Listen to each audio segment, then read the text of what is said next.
En guise d'introduction, permettez-moi de dire que le ministère des Transports, de la Mobilité et de la Sécurité routière est une volonté donc, des plus hautes autorités de notre pays de faire de ce secteur un secteur prioritaire.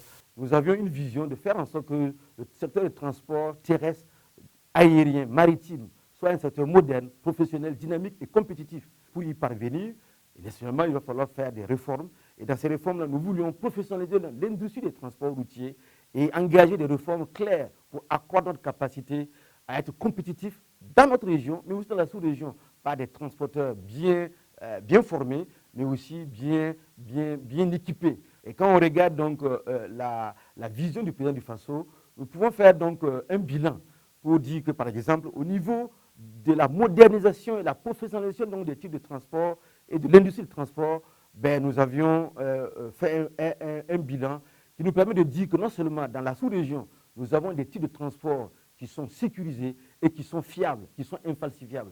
Nous avions aussi, pour pouvoir accompagner la modernisation et le parc automobile qui approvisionne le pays, nous avions jusqu'à 600 et quelques donc, véhicules qui ont pu être donc, mis à la disposition donc, de l'ensemble des acteurs de manière exonérée. Mais je ne peux pas oublier le secteur de la décentralisation, parce que notre ministère a pu créer des directions régionales. Nous avons jusqu'à 5 directions régionales que nous avons pu créer en l'espace de ce bilan du président du Faso.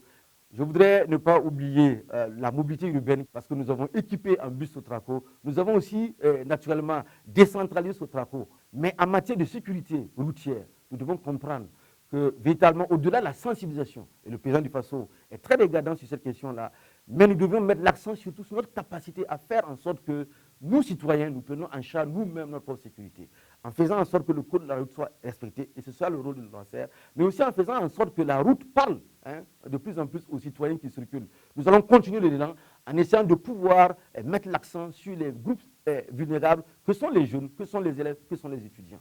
Mais je voudrais ne pas oublier les charges à l'essieu. Et dans le cadre de l'UEMOA, nous avons ce qu'on appelle le règlement 14. Nous avions fait beaucoup d'efforts pour faire en sorte que les transporteurs, dans leur ensemble, puissent respecter donc ce règlement-là.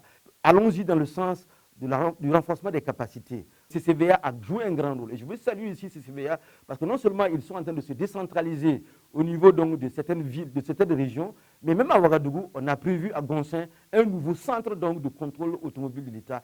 Dans le domaine aéroportuaire, je dois dire que nous ne sommes pas à la croisée des chemins. Parce que dans ce domaine-là, vous savez que nous sommes en train de construire l'aéroport de Donsin. Nous sommes dans une phase où nous sommes en train de mettre donc, les bouchées doubles pour pouvoir dépasser donc, les 40% que nous avons atteints maintenant, de manière à faire la piste, de manière à faire aussi donc, ce qu'on appelle le bâtiment technique, la tour de contrôle. Mais nous avions eu, dans le cadre de l'aéroport actuel, des niveaux de performance en matière de sûreté et en matière de sécurité qui ont atteint 72 à 70%. Et au niveau de l'OACI, nous avons été félicités. Alors, laissez-moi parler maintenant de la question ferroviaire. Il fallait changer de schéma parce qu'il fallait donc responsabiliser l'opérateur Citaraï dans le cadre d'une nouvelle convention de concession qui devait lui permettre de pouvoir mettre beaucoup plus d'argent pour refaire donc de ce rail-là un rail capable de pouvoir transporter non seulement de plus en plus lourd, mais avoir une vitesse convenable. Mais nous ne sommes pas restés à ce chemin de fer. Nous avons fait des efforts avec le Ghana et c'est pour moi une occasion de saluer les deux présidents. Leur leadership, le président Roch Marc Christian Kaboré et le président ghanéen Akifo, parce qu'ils ont pu mener une action collective pour pouvoir lancer un projet d'interconnexion entre le Ghana et le Burkina et Ouagadougou. Alors donc, je voudrais profiter de cette occasion pour inviter les Burkinabés à comprendre que le bilan du président Roch Marc Christian Kaboré était un bon bilan et parce que nous avons réalisé ce que nous devons faire pour être à mesure de lutter contre non seulement les conséquences de la pauvreté, mais aussi contre les causes de la pauvreté. Donc c'est un programme structurant que nous avons mis en œuvre pour le bénéfice donc, de l'ensemble des populations en zone urbaine comme en zone rurale.